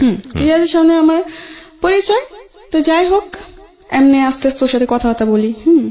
মানে ও আমার ওই সময়টা আমি খুব একা ছিলাম, আমার মন অতটা খারাপ ছিল যে তোর মনে হতো যে কেউ দরকার যে আমাকে সামলাবে, বা কারণ যেমনই হোক আমার জীবনে অনেক কিছু ঘটে গেছে।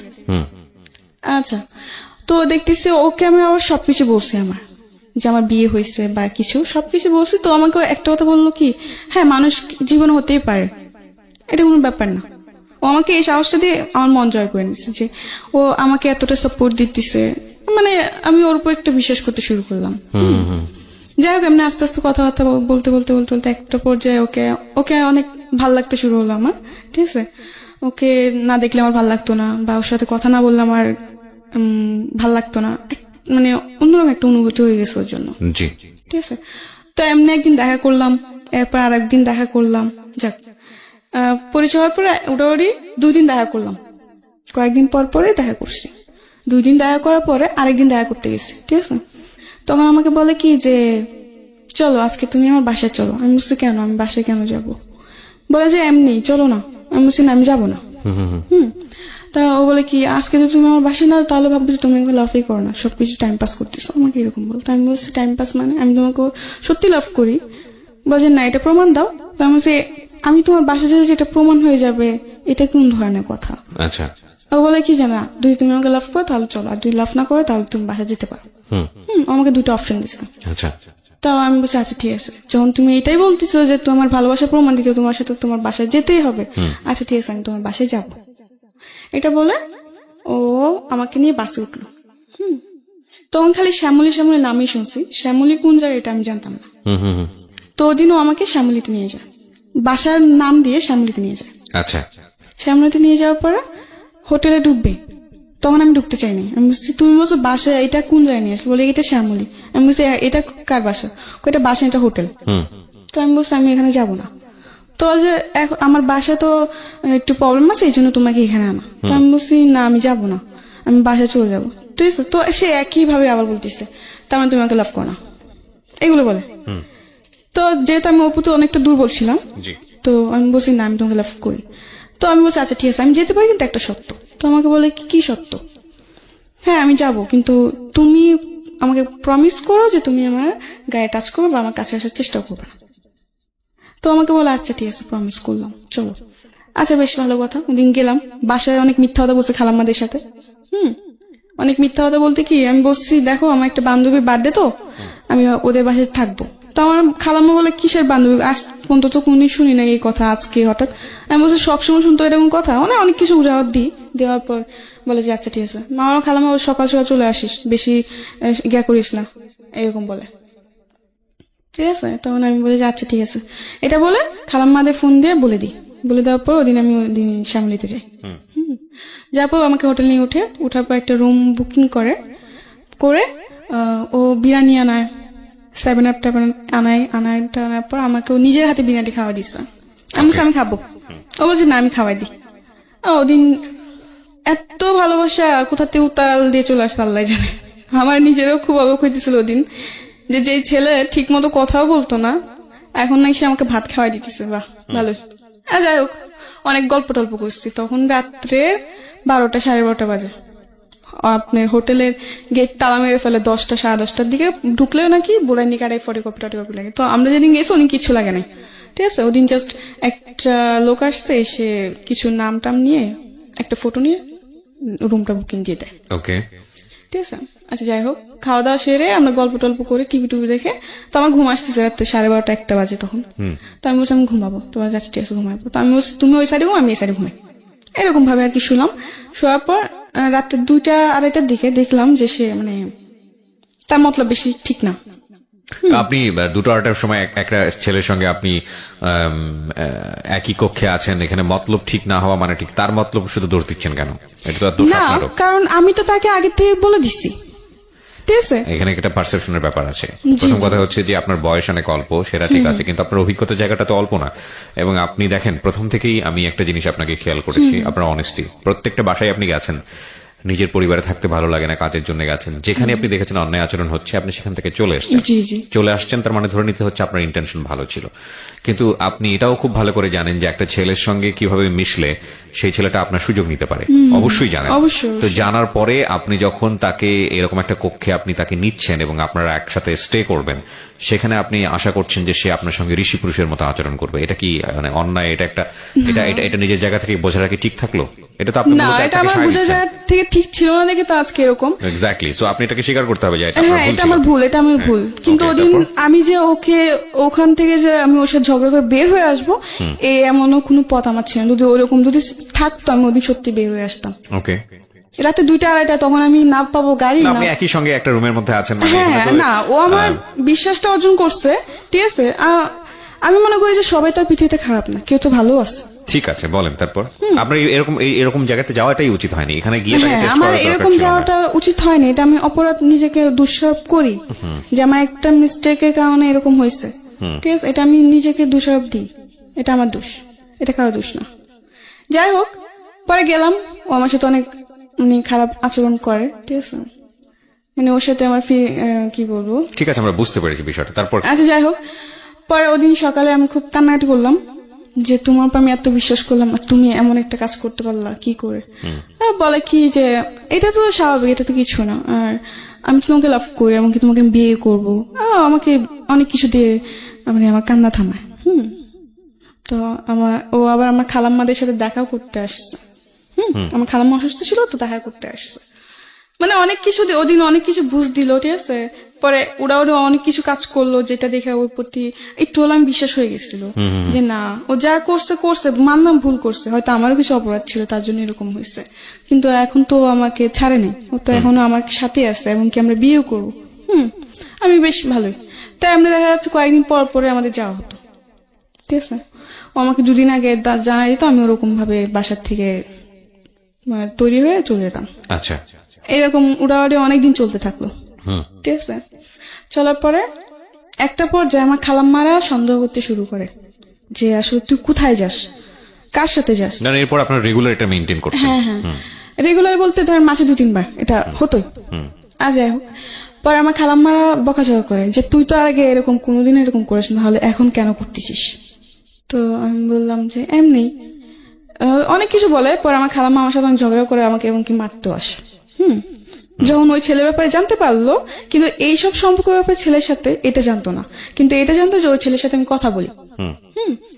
তো একটা পর্যায়ে আমার ফ্যামিলি যখন জানতে পারে, মানে আমার খালাম্মারা, যেমন আমার মামাতো ভাই, চাচা চাচা চাচা নাই, আমার জ্যাঠা আছে, যাই হোক, আমার খালাতো ভাই, ওরা যখন জানতে পারে, তখন আমাকে একটা কথা বলছে যে ওই ছেলে ভালো না, তো ওই ছেলের সাথে কথা বলিস না, জীবনে তো অনেক কিছুই করছোস, অনেক কষ্ট তো দেখছোস, এখন আর ওর সাথে মিশিস না, ওর তো জীবনে ধ্বংস করে দেবো। আমাকে এইসব কথা আমি জানে না, ও এরকম কখনোই করবে না। আমি বিশ্বাস ছিল, ঠিক আছে। ও আমার খালাম্মাদের সাথে দেখা করতে আসে, তো ওদিন খালাম্মা দেখা করতে আসে ফল ফ্রুট নিয়ে দিয়ে। অসুস্থ ছিলেন আমার খালাম্মা, হার্টের প্রবলেম ছিল, ডাক্তার গেছিল। যাই হোক আসার পর আমার খালাম্মার সাথে কথাবার্তা বলে, তো আমার খালাম্মা একটা কথাই বলে যে ওই ছেলে ভালো না, তো ওর সাথে চলাফেরা করিস না, তো ওর সাথে দূরে চলে যা, মানে ওর থেকে তুই দূরে চলে যা, কারণ ও তোর জন্য ভালো ছেলে না, ওর মতলব অন্যরকম। আচ্ছা। আমার খালাম্মা বললো আর কি। তো আমি কি যে বলো, তোমাদের সবই খারাপ হয়ে যায়, সবই তোমাদের জন্য খারাপ। তো আমার খালাম্মা বলে যে আজ তো বুঝতেছ না, কিন্তু একদিন বুঝবি ঠিকই, কিন্তু সেদিন বুঝে কোনো লাভ হবে না। তো আমার এসব কথা বলার পর আমি কিছু বলি না, ঠিক আছে। তো যখনই ওর সাথে দেখতেছি যে আস্তে আস্তে ওর সাথে দেখা করাটা আমার বেশি বাড়তেছে, অতিরিক্ত। এটা মানে আমি যে এলাকায় থাকি ওই এলাকায় মানুষের নজরে পড়তেছে। পড়ে গেছে।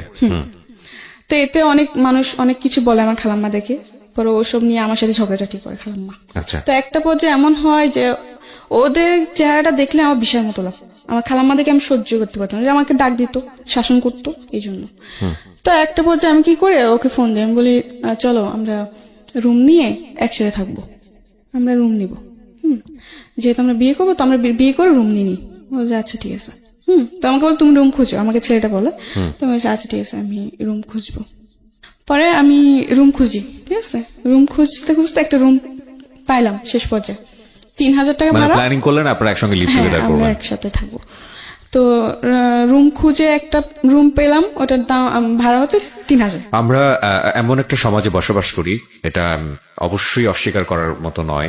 আমাদের সংস্কৃতি বলেন, আমাদের ধর্মীয় কৃষ্টি কালচার বলেন, যেহেতু আমরা প্রায় 95%, 95% হচ্ছে না, 92%, 92% হচ্ছে মুসলিম সংখ্যাগরিষ্ঠ দেশ। আমাদের ধর্ম, আমাদের সংস্কৃতি, আমাদের সামাজিকতা কোনো কিছুই এই ধরনের স্টে বা একই সঙ্গে থাকা বা কনজুগাল লাইফ বা লিভ টুগেদার এটা সমর্থন করে না। এখন কথা হচ্ছে পাশ্চাত্যে আছে, পাশ্চাত্যের সংস্কৃতি দ্বারা আমরা প্রভাবিত হচ্ছি, অনেক ডেসপারেট হয়ে যাচ্ছে ছেলেমেয়েরা আজকালকের এই ইন্টারনেট কমিউনিকেশনের যুগে। ব্যক্তি স্বাধীনতার উপরে প্রাধান্য দেওয়া হচ্ছে, কিন্তু সামাজিক রীতিনীতি বহির্ভূত কোনো আচরণই ব্যক্তি জীবনে আসলে কোনো ভালো রেজাল্ট বয়ে নিয়ে আসে না। কারণ যে সমাজে যেটার চল, আপনি যদি সেটার সাথে ম্যাচ করতে না পারেন, তাহলে সারাটা জীবনে আপনার সমাজের সঙ্গে যুদ্ধ করতে হবে। সেই যুদ্ধ আপনাকে কি দিবে জানি না। আপনি যদি খুব খ্যাপা হন, ঠিক আছে আমি যুদ্ধ করে যাবো, that's a different thing. But আপনি যদি হ্যাপি হতে চান, তাহলে যুদ্ধ করে কখনো হ্যাপি হওয়া যায় না। Something beyond entertainment. Welcome. ওকে, কথা না বাড়িয়ে বৃষ্টির কাছে আবারও ফিরছি। হ্যাঁ বৃষ্টি, তারপর পরে যাই হোক আমরা এরকম ডিসিশন নিই যে আমরা একসাথে থাকবো, ঠিক আছে। তো আমি রুম টুম দেখি, দেখার পরে রুম ব্যবস্থা হয়, তো আমি ফোন দিই।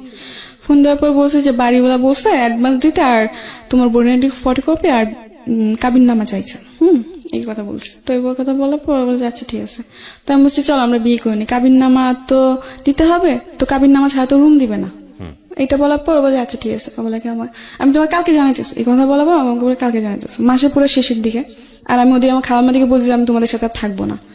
এই নিয়ে অনেক কিছু বলে যে কোথায় যাবি, দেখ পৃথিবীটা যত সহজ বল ততটা না, অনেক কঠিন এই পৃথিবী, এই সেই, কোথায় যাবে একটা মেয়ে, এই অনেক কিছু বলে। তো আমি বলছি তোমাদের এসব ভাবতে হবে না, আমার যা করে আমি তাই করুম।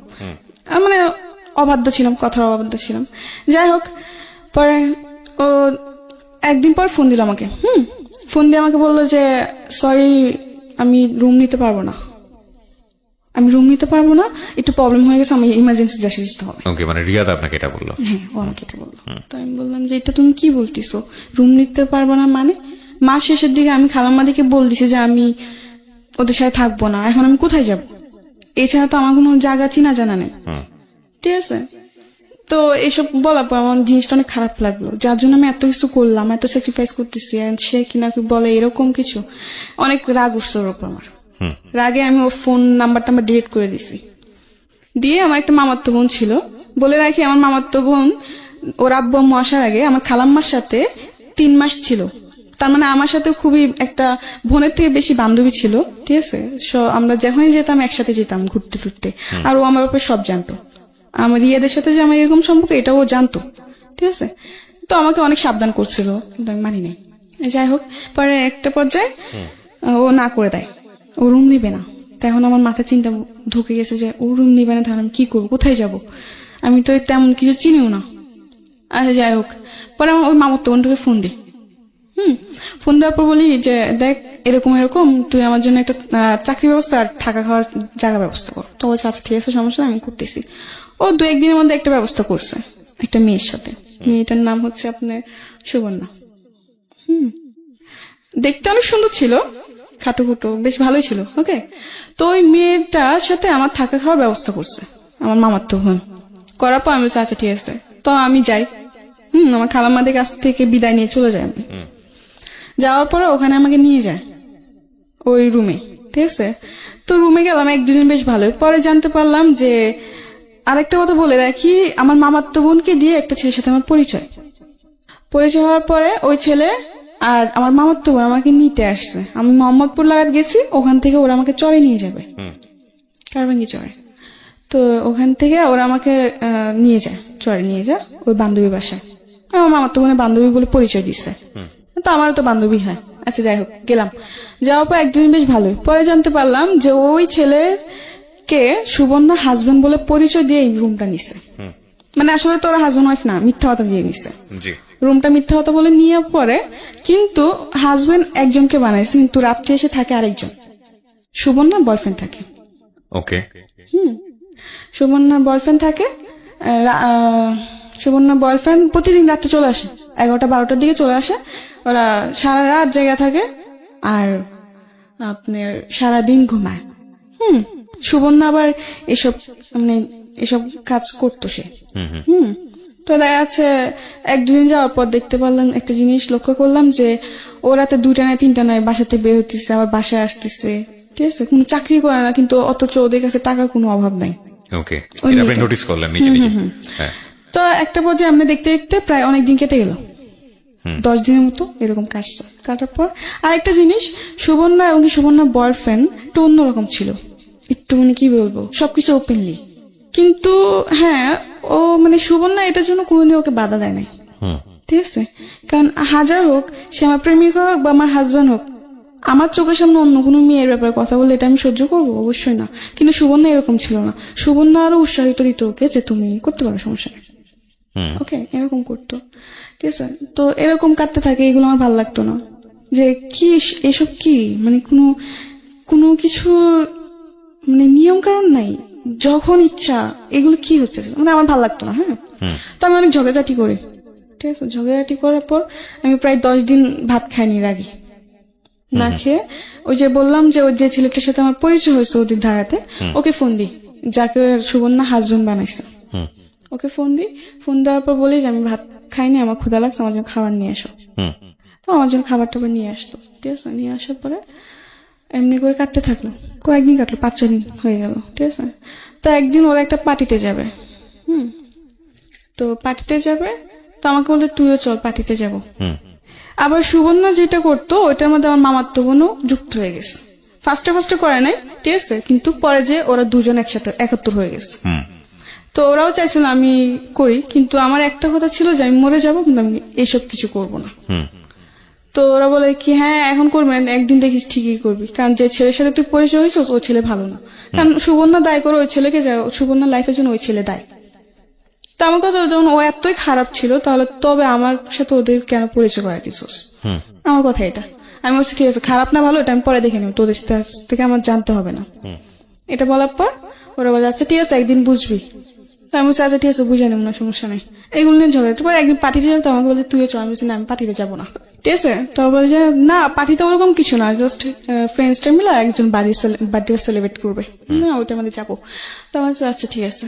তো আমরা তৈরি হলাম, 3জন তৈরি হয়ে গেলাম। কিন্তু ওখানে যাওয়ার পর প্রায় 10-12টা ছেলে, ঠিক আছে, 10-12 ছেলের মধ্যে আমরা 3জন মেয়ে। আমাকে বলছে যে আরো মেয়েরা আসবে, অনেক বড় করে পার্টি হবে, সে অনেক কিছু বলে। তো আমি বিশেষ করে আচ্ছা ঠিক আছে আমি যাবো।